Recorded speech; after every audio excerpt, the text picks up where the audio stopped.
बंदी छोड़ सतगुरु रामपाल जी परमेश्वर जी की जय हो।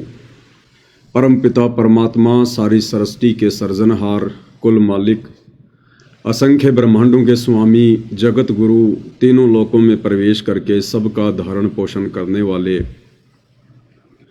राजाधिराज, आत्माधार, नाथों के नाथ, देवों के देव महादेव, सर्वेश्वर महेश्वर, मृत्युंजय, अजरो अमर, आदि अनादि, सनातनी प्रभु, जगत पिता जगदीश्वर, श्री श्री 1008 की उपाधि के वास्तविक अधिकारी, अकाल मूर्त, सौद स्वरूपी राम, वासुदेव, सर्वगतम ब्रह्म,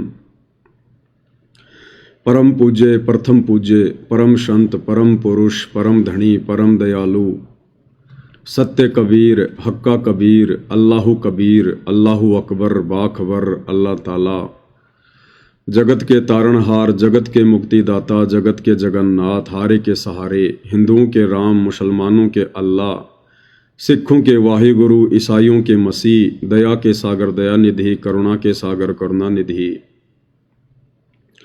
स्वयंभू परिभू, संकट मोचन, कष्ट हरण, मंगल करण, दुख भंजन, अविगत कबीर, निर्विकार निर्विषम परमात्मा, अलय अलेख सतगुरु, आदि अनादि सतगुरु, असली मर्यादा पुरुषोत्तम, असली राम, असली कृष्ण, असली घनश्याम, असली मुरारी, राजाओं के राजा, महाराजाओं के महाराजा, शहंशाहों के शहंशाह, सम्राटों के सम्राट, भगवानों के भगवान, अल्लाहों के अल्लाह, प्रभुओं के प्रभु, मसीहाओं के मसीह, सच्चे वाहिगुरु, बाबाओं के बाबा, पीरों के पीर, सेठों के सेठ, जगत सेठ, सावड़सा सेठ, सर्वगुण संपन्न, अनंत कोटि कलाओं के स्वामी, अनंत कोटि ब्रह्मांडों के नायक, योगियों में महायोगी, ध्यानियों में महाध्यानी, सिद्धों में परम सिद्ध, ज्ञानियों में तत्व ज्ञानी, ब्रह्म ज्ञानी, महाज्ञानी, परम ज्ञानी, सर्वश्रेष्ठ ज्ञानी, विज्ञानी, युवा कबीर, समरथ कबीर, असमवात, अमित ओजा, सच्चे रहनुमा, करीम अल्लाह, सुभान अल्लाह,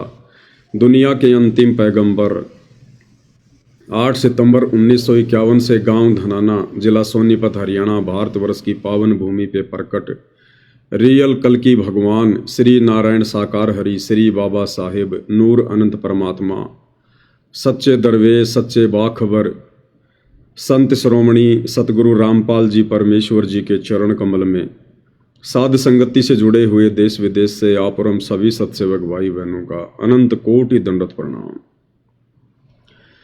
सत्साई भाई और बहनों, बहुत बड़ी दया, बहुत बड़ी मेहर पूज्य गुरुदेव भगवान की, सतगुरु रामपाल जी परमेश्वर जी की, जिनके शुभ आशीर्वाद से, विशेष आशीर्वाद से आप और हम सभी सत्सेवक भाई बहन साध संगति से जुड़कर ज्ञान को आधार बनाकर हर प्रकार से संघर्ष करते हुए, मर्यादाओं में रहते हुए, गुरु वचन में चलते हुए अपनी आत्मा के कल्याण हेतु भक्ति मार्ग पर निरंतर आगे की ओर बढ़ रहे हैं।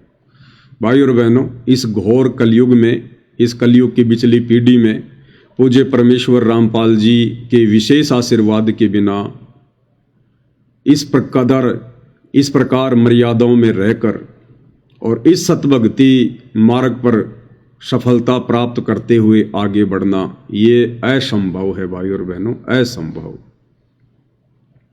ये बहुत बड़ी मेहर है गुरुदेव भगवान की।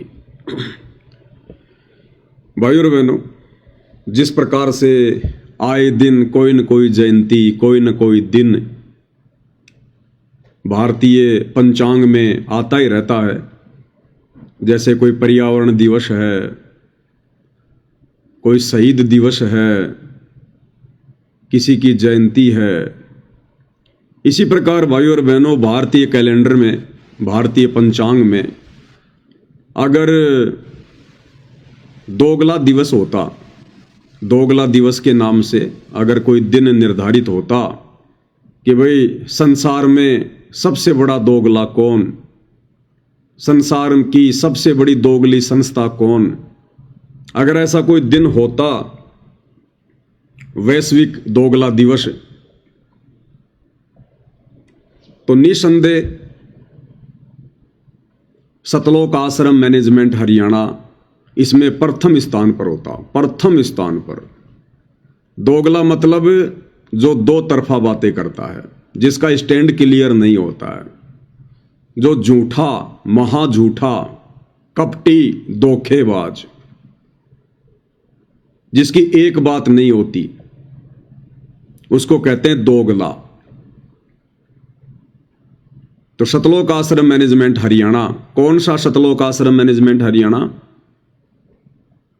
वो सतलोक आश्रम मैनेजमेंट हरियाणा जो सन 2014 बरवाला कांड के बाद काल प्रेरणा से मनमुखी रूप से बना हुआ है और जगह जगह सतलोक आश्रम खोलकर धर्म को धंधे में तब्दील करके परमेश्वर की प्यारी आत्माओं के साथ में छल कपट कर रहा है, धोखाधड़ी कर रहा है और दोगले दोगले आदेश पारित करके सतगुरु रामपाल जी के नाम की आड़ में संगत को काल की गोद में बैठा रहा है। तो वो सतलोक आश्रम मैनेजमेंट हरियाणा निश्चित तौर पर यदि कोई वैश्विक दोगला दिवस होता तो उसमें प्रथम स्थान पर होता और हर साल प्रथम ही आता, दूसरे का नंबर लगने नहीं देता। आज इनकी ऐसी कुछ घटिया हरकतें, दोगली हरकतें भाई बहनों के सामने रखनी बहुत जरूरी है, क्योंकि हरियाणा में वर्तमान में एक मुद्दा बहुत ज्यादा जोर पकड़ा हुआ है, मनीषा हत्याकांड। 11 या 12 अगस्त को हरियाणा से एक बहन है जो पेशे से टीचर थी और कुछ लोगों ने मिलकर उसके साथ में बलात्कार किया, सामूहिक बलात्कार किया और बताया जाता है फिर उसकी लाश को सत विकसित करके उसकी आंखें निकाली गई, उसके सर को काट दिया गया और उसके बाद उसको खेतों में डाल दिया गया। और हरियाणा में वर्तमान में बहुत ज्यादा आक्रोश है, जगह जगह धरने प्रदर्शन हो रहे हैं, सरकार के खिलाफ लोग सड़कों पर उतर रहे हैं, बहुत सारी संस्थाएं उस मनीषा बहन को न्याय दिलाने के लिए संघर्ष कर रही हैं, धरने प्रदर्शन कर रही हैं।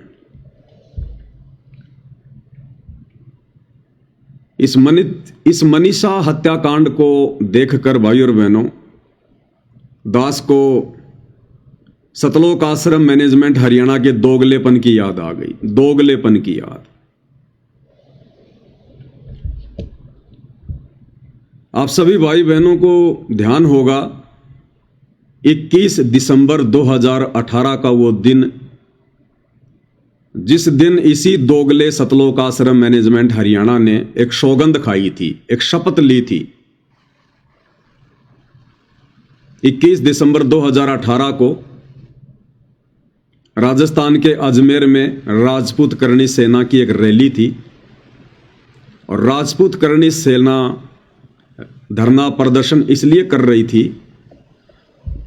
क्योंकि राजपूत समाज का एक गैंगस्टर आनंदपाल सिंह जो पुलिस एनकाउंटर में मारा गया था, उसको शहीद का दर्जा दिलाने के लिए राजपूत करणी सेना धरना प्रदर्शन कर रही थी राजस्थान के अजमेर में। और उसी समय इस दोगले सतलोक आश्रम मैनेजमेंट हरियाणा ने, सतगुरु रामपाल जी परमेश्वर जी के कलयुगी परिवार ने, इन तमाम कोऑर्डिनेटरों ने ये निर्णय लिया कि समाज में जहां भी कोई अत्याचार होगा, किसी के साथ अन्याय होगा,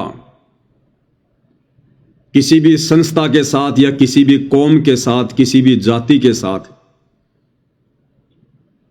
तो हम सर्व संत रामपाल जी के अनुयायी, राष्ट्रीय समाज सेवा समिति वाले, सतलोक आश्रम मैनेजमेंट हरियाणा वाले, हम चुप नहीं बैठेंगे और जिसके साथ अन्याय हो रहा होगा हम उसका पक्ष लेंगे, हर संभव उसकी मदद करेंगे, उसका साथ देंगे। और इन्होंने ऐसा किया भी, जो संकल्प इन सतलोक आश्रम वालों ने लिया था मनमुखी रूप से। हालांकि हमारे पूज्य गुरुदेव भगवान परमेश्वर रामपाल जी के भक्ति मार्ग में इस प्रकार के आडंबर की, पाखंड की, मनमाने आचरण की कोई जगह नहीं है। लेकिन ये कहाँ उनको परमेश्वर मानते हैं, कहाँ ये उनके ज्ञान पर चलते हैं। इनकी बुद्धि पर तो काल सवार है।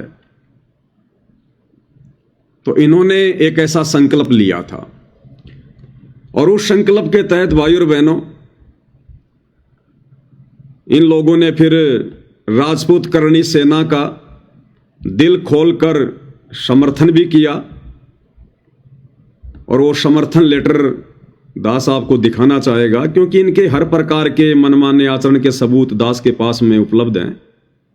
समय आने पर भाई बहनों को धीरे धीरे सब कुछ दिखाया जाएगा। तो ये वो लेटर है भाई और बहनों, जो लेटर उस समय इन सतलोक आश्रम वालों ने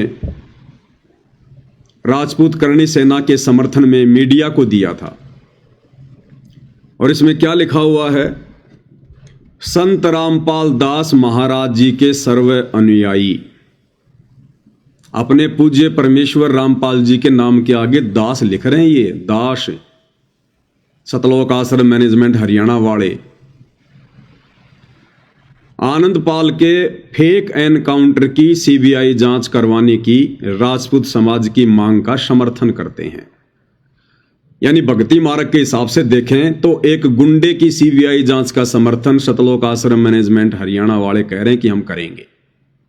एक गैंगस्टर की, एक गुंडे की सीबीआई जांच का समर्थन सतलोक आश्रम मैनेजमेंट हरियाणा वाले करने का संकल्प ले रहे हैं, संत होकर, भगत होकर। हमारे मिशन का मूल उद्देश्य यह है, अब देखना क्या है इनका टारगेट। भक्ति इनका टारगेट नहीं है, इनका टारगेट देखो क्या है। हमारे मिशन का, यानी एक तो है सतगुरु रामपाल जी का मिशन। अब सतगुरु रामपाल जी के मिशन में तो भाई गुंडों की सीबीआई जांच का समर्थन कहीं नहीं है। तो ये क्या कह रहे हैं? हमारे मिशन का मूल उद्देश्य, हमारे यानी सतलोक आश्रम मैनेजमेंट हरियाणा के मिशन का मूल उद्देश्य यह है कि जिस भी कौम यानी जाति या संस्था के साथ अत्याचार और अन्याय होगा, हम उसका पक्ष लेंगे और न्याय दिलवाने में सहयोग देंगे, हम उसका पक्ष लेंगे। इन मूर्खों ने भाई और बहनों गुरुदेव के सत्संग कभी सुने ही नहीं। इस परमेश्वर के सत भक्ति मार्ग में, शास्त्र अनुकूल भक्ति मार्ग में पक्ष और विपक्ष के लिए कोई भूमिका नहीं है। परमेश्वर अपनी अमरवाणी में कहते हैं कि पक्षा पक्षी के कारणे सब जग रहा भुलान। पक्षा पक्षी यानी पक्ष और विपक्ष के मसले में ये पूरा संसार उलझा हुआ है, बिना ज्ञान के, बिना सतगुरु के। कि पक्षा पक्षी के कारणे सब जग रहा भुलान, और निष्पक्ष होकर हरि भजय सोहे संत सुजान। और सत भक्ति मार्ग में भगत का क्या लक्षण बताया गुरुदेव ने? कि जो निष्पक्ष होकर ना किसी का पक्ष ले और ना किसी के विपक्ष में खड़ा हो, सृष्टि रचना को सुनकर समझकर, अपने गुरुदेव के प्रवचन सुनकर समझकर, और इस काल लोक के झंझट को समझकर यहां से केवल अपना पीछा छुड़वाने के लिए भक्ति ही करेगा। ये दुनियादारी के चक्कर में नहीं पड़ेगा, उसका पक्ष ले लो, उसके विपक्ष में खड़ा हो जाओ। ये तो सांसारिक लोगों के काम होते हैं, काल प्रेरित लोगों के काम होते हैं। परम संत के भक्तों के काम नहीं होते किसी का पक्ष लेना और किसी के विपक्ष में खड़ा होना। क्योंकि परमात्मा की वाणी है कि एक शत्रु एक मित्र है, भूल पड़ी रे प्राण, और यम की नगरी जाएगा शब्द हमारा मान। अब यदि आपने किसी का पक्ष ले लिया तो वो क्या बन गया? आपका मित्र। अब यदि आप किसी का पक्ष लोगे तो सामने कोई विपक्ष में भी होगा, तो वो विपक्षी आपका कौन बन गया? शत्रु। तो ये भक्ति मार्ग में नहीं चलता ये। इसलिए परमेश्वर कहते हैं एक शत्रु एक मित्र है, भूल पड़ी रे प्राणी, और यम की नगरी जाएगा शब्द हमारा जानी। लेकिन इन लोगों की तो रामायण अलग ही है भाई और बहनों। इनका ज्ञान अलग है, इनका विधान अलग है, इनका मिशन अलग है। सतगुरु रामपाल जी के ज्ञान से इनके विचार कोसों तक मेल नहीं खाते आश्रम वालों के। तो क्या कह रहे हैं? हम उसका पक्ष लेंगे और न्याय दिलवाने में सहयोग देंगे। पहले तुम तो ले लो न्याय। अरे 2014 में बरवाला कांड हुआ था, हमारे निर्दोष गुरुदेव भगवान हिसार जेल में बैठे हैं 12 साल से, मिल गया तुम्हें न्याय? तुम पहले अपना घर का न्याय तो सुलझा लो, अपने घर का झगड़ा तो सुलझा लो, दुनियादारी में तो बाद में पड़ना। तुम्हें तो मिल गया न्याय, जो तुम दुनिया को न्याय दिलवाने का ठेका ले रहे हो। हम अहिंसावादी हैं, ये अहिंसावादी हैं, ये महात्मा गांधी के वंशज हैं। ये आए दिन भक्तों को लट्ठों से मारते हैं, लात घूंसों से मारते हैं, भक्तों के घरों में घुस घुस के मारते हैं ये सतलोक आश्रम मैनेजमेंट हरियाणा वाले गुंडे, और कहते हम अहिंसावादी हैं। कानूनी संघर्ष करके कानून के दायरे में रहते हुए हम कुर्बानी देकर न्याय दिलाएंगे।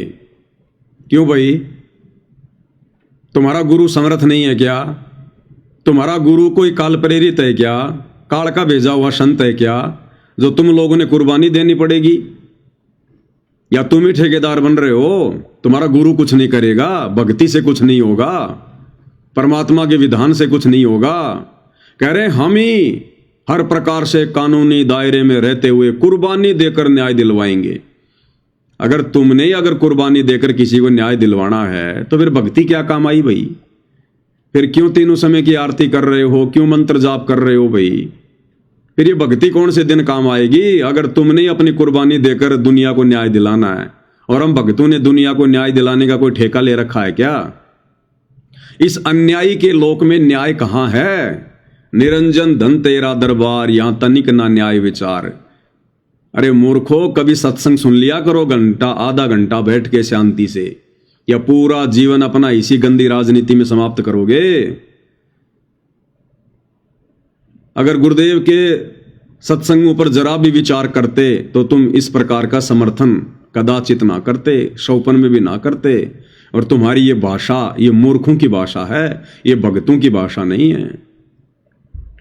बड़े दुख की बात है कि कानून के रखवाले कानून का उल्लंघन करते हैं। कानून के रखवाले कौन? ये पुलिस प्रशासन। तो पुलिस प्रशासन को क्या कह रहे हैं? बड़े दुख की बात है कि कानून के रखवाले कानून का उल्लंघन करते हैं। मान लेते हैं कि आनंदपाल ने हत्याएं की थी, यानी आनंदपाल ने जो हत्याएं की थी उसको तो ये लोग हल्के में ले रहे हैं। और क्या कह रहे हैं कि मान लेते हैं कि आनंदपाल ने हत्याएं की थी, जिस कारण से वे अपराधी माने गए थे। जिन्होंने आनंदपाल को गिरफ्तार करके फिर उसकी हत्या की तो वे क्या हैं? महाअपराधी। कहते मान लेते हैं कि आनंदपाल ने लोगों को मारा, हत्याएं की, लेकिन जिन लोगों ने आनंदपाल सिंह को पकड़ के, यानी उन पुलिस वालों ने आनंदपाल सिंह को पकड़ के और जो उसका एनकाउंटर किया, कहते हैं वो पुलिस वाले महाअपराधी हैं, महाअपराधी। अब ये ज्ञान कहां से ले आए भाई और बहनों ये लोग? बताओ। उन पुलिस वालों को तो कह रहे हैं जिन्होंने एक गुंडे की हत्या की, उसको तो कह रहे हैं महाअपराधी हैं ये पुलिस प्रशासन, जिन्होंने एक गैंगस्टर का एनकाउंटर किया। इसका मतलब भाई और बहनों फिर ये भारतीय सेना के जवान जो बॉर्डर पर जो इन आतंकवादियों को मारते हैं वो भी महाअपराधी हो गए। इन सतलोक आश्रम मैनेजमेंट हरियाणा वालों की अगर बुद्धि के हिसाब से देखा जाए तो भारतीय सेना के सैनिक जो आतंकवादियों को मारते हैं वो भी महाअपराधी हैं। भाई जब इन्होंने राजस्थान की पुलिस को महाअपराधी साबित कर दिया, क्योंकि राजस्थान की जो पुलिस थी उसने गैंगस्टर आनंदपाल सिंह को पकड़ के उसका एनकाउंटर कर दिया, तो ये सतलोक आश्रम मैनेजमेंट हरियाणा वाले कह रहे हैं कि वो पुलिस वाले तो महाअपराधी हैं, महाअपराधी। मतलब गैंगस्टर का समर्थन कर रहे हैं ये लोग। उसने जो हत्याएं की गैंगस्टर ने, आनंदपाल सिंह ने, उसके लिए कोई दुख नहीं है इन आश्रम वालों को कि उसने बहुत अच्छा किया, लेकिन उन पुलिस वालों ने समाज में शांति बनाए रखने के लिए अगर किसी गैंगस्टर का एनकाउंटर कर दिया तो पुलिस वालों को कह रहे हैं वो तो महाअपराधी हैं। और ये ज्ञापन दिया किसने था? एक 1.5 फुटी आदमी ने। राजस्थान के सोजत में जो आश्रम है वहां रहता है एक लक्ष्मण दास जोधपुर वाला, एलडी, उसको एलडी कहते हैं शॉर्ट में, एलडी लक्ष्मण दास, वही जिसने राजपूत करनी सेना को 5 लाख रुपए दिए थे। इंकलाब जिंदाबाद, माता पद्मावती की जय, भारत माता की जय, जो अजमेर की रैली में खड़े होकर नारे लगा रहा था वो 1.5 फुट का आदमी, वो उसका नाम है एलडी लक्ष्मण दास जोधपुर से, क्योंकि वो राजपूत समाज से है। अब भैया जातिवाद तो इन आश्रम वालों में कूट कूट के भरा हुआ है। अब इस लक्ष्मण दास को बड़ा सदमा पहुंचा जब राजस्थान की पुलिस ने उसके जाति भाई गैंगस्टर आनंदपाल सिंह का एनकाउंटर कर दिया। तो इसको बड़ा दुख हुआ कि मेरे जाति भाई को पुलिस ने क्यों मार दिया। तो इसने पुलिस को क्या संज्ञा दी? महाअपराधी की। मेरे पास भाई और बहनों इसका वीडियो भी है जो इसने राजस्थान के जयपुर में और राजपूत करणी सेना को समर्थन दिया था, ये लेटर देते हुए। वो वीडियो भी है दास के पास में, सारे सबूत हैं इनके। जिन्होंने आनंदपाल सिंह को गिरफ्तार करके फिर उसकी हत्या की तो वे क्या हैं? महाअपराधी हैं। उनको कानून के तहत दंडित किया जाए ताकि जनता का भारत के संविधान पर विश्वास कायम रहे। राजस्थान सरकार यदि सच्ची है कि आनंदपाल मुठभेड़ में एनकाउंटर किया गया है तो सीबीआई जांच से क्यों कतराती है? इससे सरकार की नीयत पर सवालिया निशान लगा है। आनंदपाल को गिरफ्तार किया गया था तो उसे न्यायालय में पेश करके कानूनी प्रक्रिया चलानी चाहिए थी। अपने आप सच्चाई सामने आ जाती। यदि दोषी मिलता तो जो चाहे सजा बनती दी जाती, कोई झंझट नहीं था। क्या कह रहा है ये लक्ष्मण दास, ये सतलोक आश्रम वाले, कि आनंदपाल सिंह अगर दोषी था तो उसे कोर्ट में पेश करना चाहिए था, उसके ऊपर मुकदमा जो है वो चलाना चाहिए था, और जो भी सजा उसको देगा वो कोर्ट देता। पुलिस वालों ने क्यों मारा? तो इस बात के समर्थन में नहीं है ये आश्रम वाले कि पुलिस वालों ने ये गलत किया, राजस्थान सरकार ने गलत किया, कि उसको तो न्यायालय ने सजा देनी थी। ये पुलिस वाले कौन होते हैं? उसका एनकाउंटर करने वाला, उसको मारने वाले। तो भाई और बहनों, 12 अगस्त 2025 को मुझ पवन दास की हिसार कोर्ट में तारीख थी और मैं अपनी तारीख करने गया हुआ था। साथ में जयपुर से 2 भाई मेरे साथ थे, मनोज दास और मुकेश दास। तो भैया मेरे ऊपर मुकदमा कोर्ट में चल रहा है, तो यदि मैंने गलती की या नहीं की इसकी सजा मुझे कोर्ट देता, मेरा न्याय कोर्ट करेगा। तुम सतलोक आश्रम धनाना से गुंडे भेजकर वहां पर मेरा न्याय करवाने के लिए क्यों आ गए भाई? अरे दोगले इंसानों। इसलिए दास कह रहा भाई और बहनों, अगर कोई वैश्विक दोगला दिवस होता तो ये सतलोक आश्रम मैनेजमेंट हरियाणा वाले उसमें फर्स्ट आते, फर्स्ट। यहां तो एक गैंगस्टर के समर्थन में कह रहे हैं कि उसको कोर्ट सजा देता, पुलिस वालों ने एनकाउंटर करने की क्या जरूरत थी, उसके ऊपर मुकदमा चलाना चाहिए था। तो मुझ पवन दास का तो हिसार कोर्ट में मुकदमा चल रहा भाई। मैं तो हर महीने मेरी तारीख पे जाता हूं। तो मेरा न्याय तो भाई और बहनों न्यायालय ने करना था, कोर्ट ने करना था, जज ने करना था। फिर तुम सतलोक आश्रम वाले वहां क्यों पहुंच गए मेरा न्याय करने के लिए? तो ये दोगलापन नहीं है क्या? वो वीडियो दिखाते हैं भाई और बहनों आपको। ये वीडियो है भाई और बहनों, ये 12 अगस्त, ये जो घटना है ये 12 अगस्त 2025 की है। हिसार कोर्ट के बाहर इंडियन पेट्रोल पंप की है। इंडियन पेट्रोल पंप जिसका नाम है नेशनल फिलिंग स्टेशन। और ये 2 भाई जो आपको दिखाई दे रहे हैं ये जयपुर से हैं और इनके पीछे से अब एक गाड़ी आएगी। उस गाड़ी में मुझ पवन दास को वो पुलिस वाला लेकर जा रहा है। अब ये गाड़ी आएगी इधर से, उस गाड़ी में मुझ पवन दास को जो है पुलिस वाला लेकर जा रहा है। और ये दोनों भाई वहां पे खड़े हो गए। ये जा रही वो गाड़ी, इस गाड़ी में मैं पवन दास उस पुलिस वाले के साथ में, और ये दोनों भाई यहां पर हैं और ये फिर आगे जा रहे हैं। और पीछे से ये जो नीली नीली जो टी शर्ट में है जिसने मनोज दास को अभी पकड़ा है, और जो लाल टी शर्ट में है जो पीछे जा रहा है, ये सारे के सारे व्यक्ति सतलोक आश्रम जो है धनाना से, ये बदमाश व्यक्ति, गुंडे व्यक्ति, ये सतलोक आश्रम धनाना से भेजे गए थे। मुझ पवन दास की उस दिन इनकी मर्डर की पूरी प्लानिंग थी कि पवन दास को जान से खत्म किया जाए, उसको समाप्त किया जाए। लेकिन परमेश्वर की दया रही, मेरे लिए तो परमात्मा ने उस पुलिस वाले को भेज दिया। वो मुझे अपनी गाड़ी में बैठा कर ले गया और ये दो भाई जो मेरे साथ थे जयपुर से, मुकेश दास और ये मनोज दास, ये दोनों बेचारे वापस कोर्ट में जा रहे थे, क्योंकि मुझे भी वापस कोर्ट में आना था मेरी तारीख करने के लिए। लेकिन इन दोनों को देखो यहां पर पेट्रोल पंप पर किस प्रकार से ये बसंत सैनी, जो ये नीली जो टी शर्ट में है बसंत सैनी, और कम से कम ये 10-12 लोग लेकर आया था, 2 गाड़ियां भर के लाया था, साथ में हथियार भी थे। लेकिन इसने देखा कि हथियार निकाल के क्या करेंगे, जिसके लिए हथियार लाए थे वो तो गया उस पुलिस वाले के साथ में, वो पवन दास तो, और ये 2 भगत बेचारे वहां रह गए थे पीछे। इन दोनों भगतों को इन्होंने जानवरों की तरह मारा, जानवरों की तरह। आपने ये वीडियो देखा है, 12 अगस्त 2025 की यह घटना है। तो ये महादोगले इंसान है भाई और बहनों, महादोगले इंसान। क्या कह रहे हैं ये जो लेटर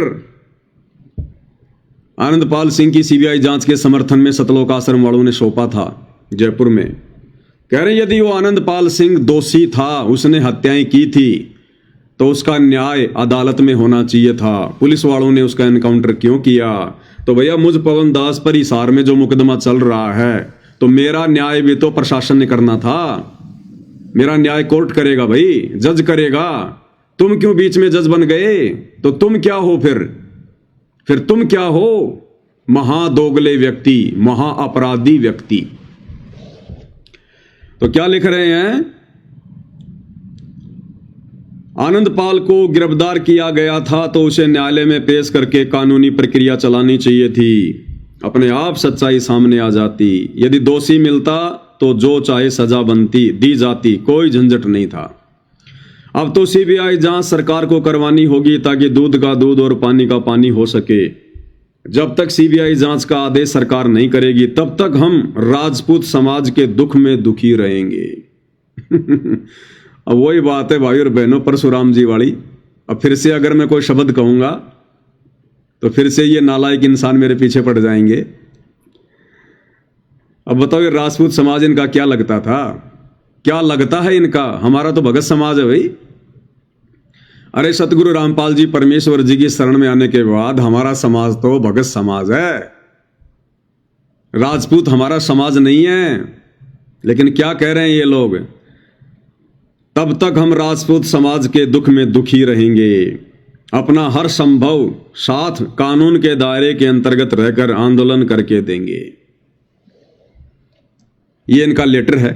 नीचे लिखा है, प्रार्थी संत रामपाल दास जी के सर्व अनुयायी।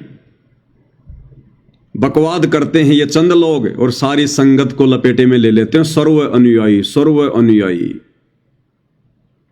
तो ये इनका समर्थन पत्र था राजपूत समाज को, एक गुंडे की सीबीआई जांच के समर्थन में। ये काहे के भगत हैं भाई और बहनों? ये लोग भक्ति और भगवान के आसपास भी नहीं है, आसपास भी। इसलिए दास कह रहा है यदि दुनिया में कोई दोगला दिवस होता तो सतलोक आश्रम मैनेजमेंट हरियाणा वाले उसमें फर्स्ट डिवीजन पास आते, फर्स्ट डिवीजन। हर साल दूसरे का नंबर ही नहीं आने देते ये। तो ये हरियाणा में वर्तमान में जो एक आंदोलन जोर शोर से चला हुआ है, सोशल मीडिया पर तेजी से वायरल है। ये मनीषा नाम की एक लड़की जो पेशे से टीचर थी, कुछ लोगों ने इसका सामूहिक बलात्कार किया, इसकी गर्दन काट दी, इसकी आंखें निकाल ली, और कहते हैं ना जाने कौन सा ऐसा वो तेजाब डाला जो अंदर तक पूरा शरीर उसका जो है वो जल गया। अब सतलोक आश्रम मैनेजमेंट हरियाणा वालों से मेरी प्रार्थना है कि भाई राजस्थान का एक गैंगस्टर, राजस्थान में राजस्थान का गैंगस्टर, अरे उसकी सीबीआई जांच करवाने के लिए तुम हरियाणा से राजस्थान में चले गए, प्रेस कॉन्फ्रेंस कर रहे हो, सरेआम तुम उनको समर्थन दे रहे हो और ये संकल्प ले रहे हो कि समाज में यदि किसी भी संस्था के साथ, किसी भी कौम के साथ अगर कोई अन्याय होगा तो हम सतलोक आश्रम वाले उसका हर संभव पक्ष लेंगे, कानून के दायरे में रहकर हम उसको न्याय दिलाएंगे। तो भैया आपने राजस्थान में भी आने की जरूरत नहीं है। अरे ये तो तुम्हारे स्टेट में, हरियाणा में, और भाई सतलोक आश्रम वालों भिवानी में तो तुम्हारा आश्रम भी है। ये तो भिवानी की घटना है, और भिवाड़ी में तो तुम्हारा आश्रम भी है। तो क्या अब तुम लोगों ने समाज को, किसी कौम को या किसी बहन को न्याय दिलवाना छोड़ दिया क्या? दल बदल लिया क्या? अरे फिर गए क्या अपने वचन से? तोड़ दी क्या अपनी शपथ? टूट गया तुम्हारा संकल्प? अरे तुम्हारे घर में, तुम्हारे होम टाउन में, भिवाड़ी में, हरियाणा में इस बहन के साथ में कितना बड़ा अन्याय हुआ है, कितना बड़ा अत्याचार हुआ है। अरे वो आनंदपाल सिंह तो गुंडा था, वो तो गैंगस्टर था। उसके साथ यदि ऐसा हो गया तो कोई बड़ी बात नहीं है, लेकिन ये बेचारी नादान भोली वाली लड़की, ये बहन अपना नेक नीति से अपना कमा रही थी, खा रही थी, और कुछ लोगों ने जो हवस के शिकारी होंगे उन्होंने किस तरह से इस बहन की निर्मम हत्या की। पहले इसका बलात्कार किया, फिर इसकी निर्मम हत्या की, इसकी गर्दन काट दी, आंखें निकाल दी। अरे सतलोक आश्रम मैनेजमेंट हरियाणा वालों, तुम्हारा दिल नहीं पसीज रहा क्या? अरे तुम्हारा जमीर मर गया क्या? अरे कौन से कोने में डूब के पड़े हो भाई? तुम्हें दिखाई नहीं दे रहा क्या ये कितना बड़ा अत्याचार हुआ इस बहन के साथ में? और तुम लोगों ने तो शपथ ले रखी है, संकल्प ले रखा है कि हम अन्याय होने नहीं देंगे। अरे पूरा हरियाणा एकजुट है इस बहन को न्याय दिलवाने के लिए। अरे सतलोक आश्रम वालों, तुम कौन से बिल में छुप के बैठे हो? क्या तुम्हें यह घटना दिखाई नहीं दे रही क्या? दोगले इंसानों, इसलिए तुम दोगले हो, दोगले। गुंडे की सीबीआई जांच के समर्थन में राजस्थान पहुंच गए। 5-5 लाख रुपया दे रहे हो राजपूत करणी सेना को, और तुम्हारे हरियाणा में इस बहन के साथ कितना बड़ा अत्याचार हुआ है। तुम्हारा दिल नहीं पसीज रहा? क्यों नहीं आ रहे तुम इसके समर्थन में भाई और बहनों? अब इनकी मजबूरी बन गई। अगर ये सतलोक आश्रम मैनेजमेंट हरियाणा, सतलोक आश्रम धनाना वाले, भिवाड़ी वाले, गुरुजी के परिवार वाले अगर इस मनीषा बहन को न्याय दिलाने के लिए अगर रोडों पर आते हैं या संगत को बुलाते हैं तो इनके आश्रमों के ताले लग जाएंगे, ताले। ये बड़े स्वार्थी जीव हैं, मौका परस्त इंसान है ये आश्रम वाले। इन्हें पता है कि पूरा का पूरा हरियाणा इस बहन को न्याय दिलाने के लिए हरियाणा सरकार के विपक्ष में है, क्योंकि अभी तक वो हत्यारे पकड़े नहीं गए, वो बलात्कारी पकड़े नहीं गए, अभी तक इस बहन को न्याय नहीं मिला। हरियाणा की जनता में हरियाणा की बीजेपी सरकार के प्रति रोष है, और ऐसे में भाई सतलोक आश्रम मैनेजमेंट हरियाणा वाले, परमेश्वर रामपाल जी के परिवार वाले, ये लोग कैसे इस बहन को न्याय दिलाने के लिए रोडों पर उतर आएंगे? क्यों? क्योंकि आजकल ये लोग बीजेपी सरकार के दलाल बने हुए हैं। सतगुरु रामपाल जी के परिवार वाले, सतलोक आश्रम मैनेजमेंट हरियाणा वाले, ये तो बीजेपी सरकार की गोद में बैठे हुए हैं। जहां भी हरियाणा के मुख्यमंत्री की रैली होती है वहां भीड़ जुटाते हैं, भक्तों को ले जाते हैं, मुख्यमंत्री की रैली को सफल बनाते हैं, क्योंकि मुख्यमंत्री जी के आशीर्वाद से, मुख्यमंत्री जी के रहमो करम से इनके आश्रम चल रहे हैं, इनका धार्मिक धंधा चल रहा है।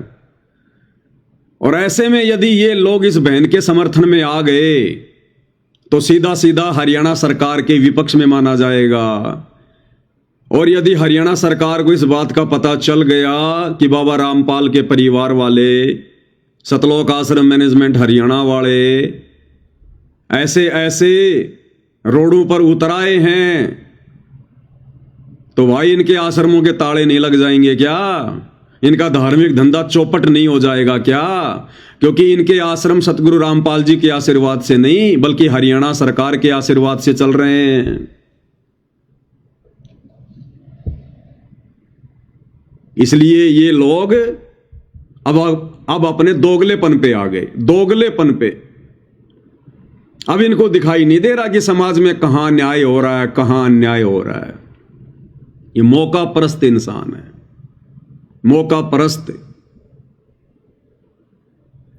अरे हरियाणा में जाट आंदोलन था, और जिस समय हरियाणा में जाट आंदोलन था, ये सतलोक आश्रम वाले बीजेपी सरकार के खिलाफ थे और कांग्रेस सरकार के पक्ष में थे, क्योंकि 2019 में सतलोक आश्रम मैनेजमेंट हरियाणा ने, पूज्य परमेश्वर रामपाल जी के कलयुगी परिवार ने हरियाणा की कांग्रेस सरकार को खुल्लम खुल्ला समर्थन दिया था, खुल्लम खुल्ला।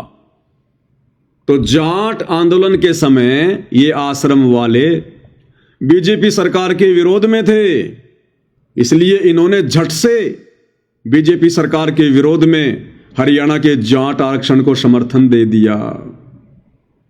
लेकिन आज ये लोग बीजेपी सरकार के समर्थन में हैं, बीजेपी सरकार की गोद में बैठे हैं, और अब यदि इन्होंने बीजेपी सरकार की खिलाफत की या जरा भी बीजेपी सरकार से न्याय की मांग की, तो भैया राजनेता किसी के नहीं होते। 2 मिनट में इनके आश्रमों पर ताला लगवा देंगे, 2 मिनट में। तो ये लोग डरे हुए हैं, सहमे हुए हैं, भयभीत हैं, हमारा तो धंधा चौपट हो जाएगा, धंधा। तो अब ये अपने दोगलेपन पे आ गए, दोगलेपन पर। अब इन्हें इस मनीषा बहन का दर्द दिखाई नहीं दे रहा, इन्हें ये अत्याचार दिखाई नहीं दे रहा। ये है इनकी दोगली नीति भाई और बहनों, दोगली नीति।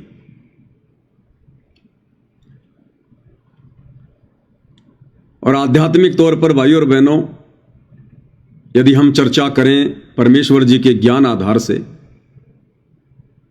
तो वर्तमान में जो घटना इस मनीषा बहन के साथ में घटित हुई है, ऐसी घटनाएं भाई और बहनों क्यों घटित हो रही हैं? क्योंकि समाज शास्त्र अनुकूल शत भक्ति नहीं कर रहा है, समाज देखा देखी वाली भक्ति कर रहा है,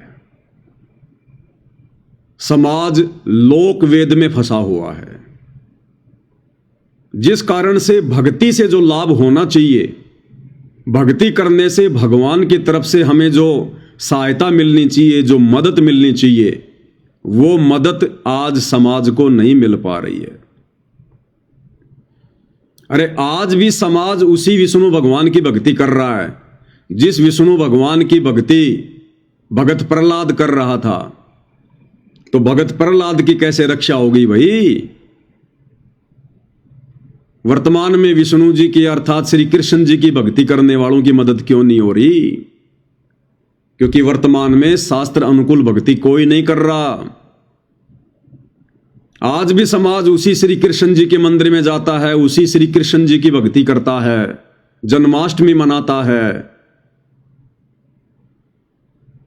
जिस श्री कृष्ण जी ने और मीराबाई के जहर को अमृत बना दिया था, हालांकि बनाने वाले तो परमात्मा थे, लेकिन समाज को समझाने की दृष्टि से बोला जा रहा है। तो आज वो श्री कृष्ण जी की भक्ति ऐसे समय में भाई बहनों के काम क्यों नहीं आ रही? जिस श्री कृष्ण जी की भक्ति करने से द्रौपदी का चीर बढ़ गया, उसकी साड़ी बढ़ गई, दुशासन जैसा योद्धा जो साड़ी उतार रहा था, खींच खींच के थक गया, पसीने आ गए, लेकिन द्रौपदी नंगी नहीं हो पाई। आज भी ये समाज उसी श्री कृष्ण की, उसी श्री विष्णु की भक्ति कर रहा भाई। आज क्यों हमारी बहनों के साथ में बलात्कार हो रहे हैं? आज क्यों उनके ऊपर अत्याचार हो रहे हैं? आज क्यों नहीं आ रहे श्री कृष्ण जी? आज क्यों नहीं आ रहे श्री विष्णु जी मदद करने के लिए? भगवान तो वही है ना, भगवान थोड़े बदल गए। लेकिन भाई और बहनों, आप और हमारा भक्ति करने का ढंग बदल गया, हमारा तरीका बदल गया, इसलिए समाज दुखी है, परेशान है। अगर ये मनीषा बहन शास्त्र अनुकूल भक्ति करती, साधना करती, यदि इसका परिवार भक्ति करता, और वर्तमान में पूरे विश्व में शास्त्र अनुकूल शत भक्ति के दाता केवल परमेश्वर रामपाल जी हैं, और संसार में कोई गुरु कहलाने का अधिकारी नहीं है, कोई उपदेश देने का अधिकारी नहीं है, किसी के पास में सतज्ञान नहीं है, चाहे कितने बड़े बाबा बन के बैठे हैं। इस देश के चारों शंकराचार्यों को भी भक्ति मार्ग का कै ख गै भी ज्ञान नहीं है, कै ख गै भी।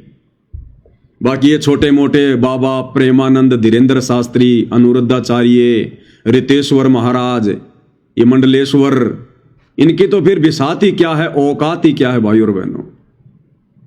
ये तो केवल दिखाई देने में अच्छे लगते हैं, लाल पीले कपड़े पहन लेते हैं, माथे पे चंदन का तिलक लगा लेंगे, राख लगा लेंगे, केवल दिखाई देने में अच्छे लगते हैं कि ये बाबा हैं। केवल बाहरी दिखावा बाबा का है, अंदर से बिल्कुल थोते खाली।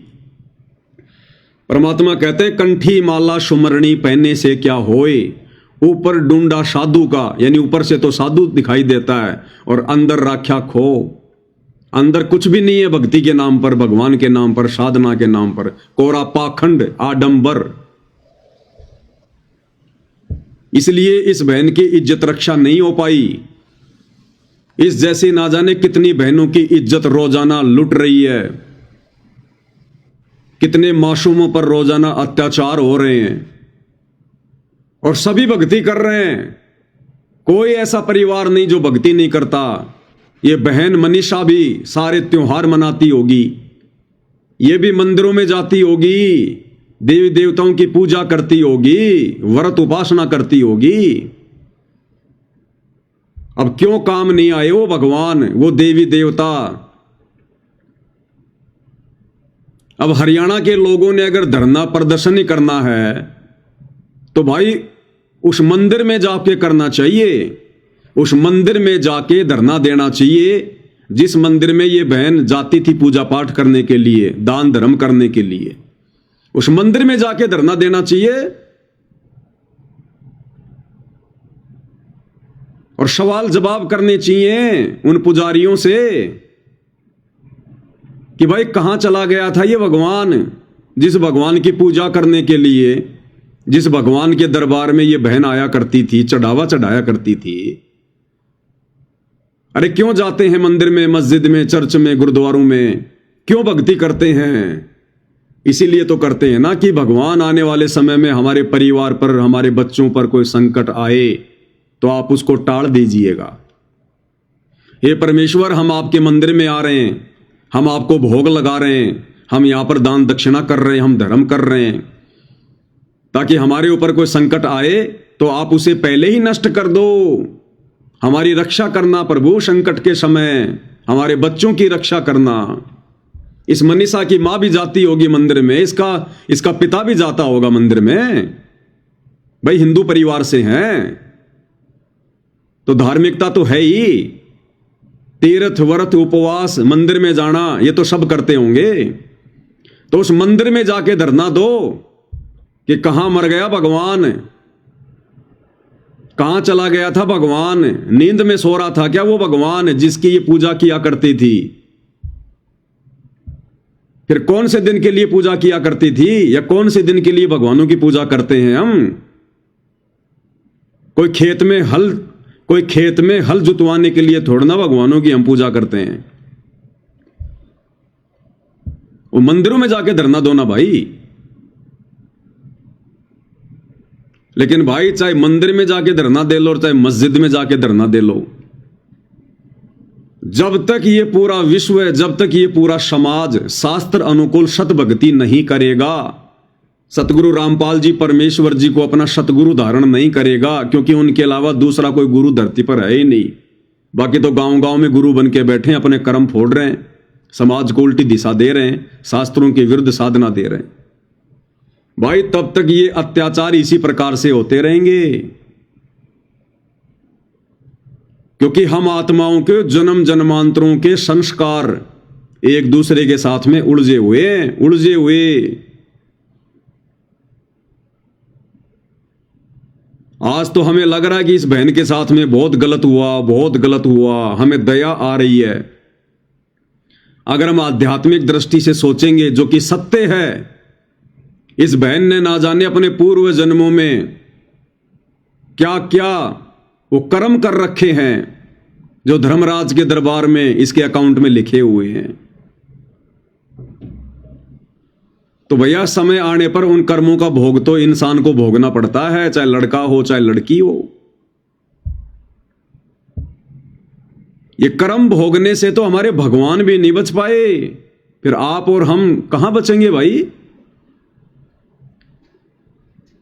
अरे द्वापर में श्री कृष्ण जी के पैर में बालिया नाम के शिकारी ने जहरीला तीर मारा और श्री कृष्ण जी रो रहे थे क्योंकि अब बचने की कोई उम्मीद नहीं थी। वो जहरीला तीर था और सबको पता है श्री कृष्ण जी की अर्थात विष्णु जी की द्वापर में मृत्यु उस जहरीले तीर से हुई, जहर से हुई। और जब तीर लगा धोखे से तो वो बालिया नाम का शिकारी दौड़ते दौड़ते आया और उसको भगवान पे बड़ी दया आई। हे भगवान, मैंने ये क्या कर दिया, मेरे से धोखे से तीर चल गया, मेरा मकसद कोई आपको मारने का नहीं था, मुझे माफ करना। तो क्या कहा था श्री कृष्ण जी ने कि बालिया ये तेरा दोष नहीं है भाई, तूने अपना हिसाब किताब पूरा कर लिया, तूने अपना हिसाब किताब पूरा कर लिया। तो बालिया ने कहा कि भगवान मेरा और आपका क्या हिसाब किताब, मैं एक भिखारी आदमी और आप द्वारिकाधीश। तब श्री कृष्ण जी ने कहा कि भाई त्रेता युग में मैं राजा दशरथ का बेटा रामचंद्र बन के आया था और तू उस समय सुग्रीव का भाई था बाली, और भाई मैंने भी उस समय तेरे को पेड़ की ओट लेकर धोखे से तीर मारा था और मरते मरते तूने कहा था कि भाई मैंने तेरा क्या बिगाड़ दिया, हम दोनों भाइयों का आपस का झगड़ा था, तूने बीच में आकर मुझे तीर क्यों मारा धोखे से, इसका बदला कब देगा? क्योंकि बदला कहीं न जात है तीन लोग के मां, और सतगुरु मिले कबीर से तो सारे झंझट मिट जा। तो जब बाली ने पूछा कि भैया इसका बदला मुझे कब दोगे, तब श्री रामचंद्र जी ने कहा था कि द्वापर युग में मैं श्री कृष्ण के रूप में आऊंगा और उस समय तू भाई अपना बदला लेगा। तो हमारे तीन लोक के भगवान ये भी अपने जो कर्म है वो नहीं काट सकते, इनको भी अपने पूर्व जन्मों में की गई उन गलतियों की सजा भोगनी पड़ती है। तो इसी प्रकार ये जो बहन मनीषा है, इसका ये पहला जन्म थोड़ी है। हम सभी आत्माएं सतलोक से अपने बाप से बिछुड़ के आई हैं, और जब से हम सतलोक से आए हैं हमारे अनंत जन्म हो चुके हैं, अनंत गिनती नहीं है। और ना जाने ऐसे ही किसी जन्म में इस बहन ने भी ना जाने कितने निर्दोषों को मारा होगा, कितनों का बलात्कार किया होगा, जब इसको पुरुष का जन्म प्राप्त था। तो भाई ये जो आध्यात्मिक है ना, दुनिया अभी इससे दूर बैठी हुई है, और बिना अध्यात्म के लोग इसी प्रकार से दुख में दुखी हो रहे हैं, सुख में सुखी हो रहे हैं। अगले पल ना जाने क्या घटना घटित हो जाए, कोई भरोसा नहीं है। तो यहां कोई भी प्राणी है वो अपने कर्मों का भोग भोग रहा है, अपने कर्मों का। अरे कम से कम रामायण पढ़ के तो शिक्षा ले लो, श्री रामचंद्र जी की जीवनी को पढ़ के तो शिक्षा ले लो, श्री कृष्ण जी की जीवनी को पढ़कर तो शिक्षा ले लो भाई और बहनों। और ये घटनाएं भाई और बहनों आने वाले समय में तेजी से ये बढ़ेंगी, तेजी से। और ये नहीं रुक सकती ये घटनाएं, ना पुलिस प्रशासन से रुक सकती। अगर रुकनी होती तो रुक जाती। पुलिस प्रशासन बहुत ज्यादा सख्ताई करता है, उनकी मार पिटाई भी करता है जो लोग इस प्रकार के घटिया कर्म करने के बाद में पकड़े जाते हैं। लेकिन फिर से ऐसी घटनाएं घटित हो जाती हैं, क्योंकि भैया सब कुछ मन करवा रहा है। मन यानी ये काल करवाता सब कुछ।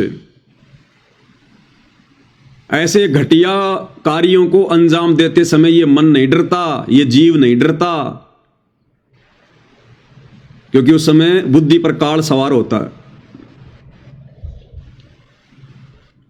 हमारे एक दूसरे के संस्कार आपस में उलझे पड़े, एक लेवा एक देवा दोतम, कोई किसी का पिता नहीं पुतम, ऋण संबंध जुड़े सब नाता, अंत समय सब बारा बाटा। यहां हर प्राणी अपने कर्म भोगता, अपने कर्म। और ये समाज, ये दुनिया अध्यात्म से अपरिचित है, शास्त्रों से अपरिचित है। और ये जगह जगह जो नकली पाखंडी धर्मगुरु बैठे हुए हैं अपनी रोजी रोटी के लिए, अपने धंधे के लिए, इन्हें खुद नहीं पता इन शास्त्रों का, शास्त्रों के निष्कर्ष का, ज्ञान का। समाज को क्या खाक बताएंगे, जिस कारण से ये समाज बेचारा शास्त्रों के विरुद्ध भक्ति कर रहा है। गीता और वेदों की विपरीत भक्ति कर रहा है, जिस कारण से भक्ति करते करते भी, पूजा पाठ करते करते भी ऐसी जघन्य घटनाएं आए दिन होती रहती हैं। क्यों नहीं टाल रहा भगवान? अरे भक्ति से तो आपत्तियां टलनी चाहिए भाई, भक्ति से तो हमें सुख होना चाहिए, हमारे घर में सुख शांति आनी चाहिए। और इस मनीषा के घर में तो भाई कहर टूट गया, कहर। कौन माता पिता बर्दाश्त करेगा अपने संतान के साथ जब ऐसा होता है? तो क्या इसके माता पिता भक्ति नहीं करते थे क्या? मंदिर में नहीं जाते थे क्या? व्रत नहीं करते थे क्या? 11-12 अमावस्या नहीं मनाते थे क्या? बाबा श्याम जी के नहीं गए क्या कभी? मेहंदीपुर के बालाजी के नहीं गए क्या कभी?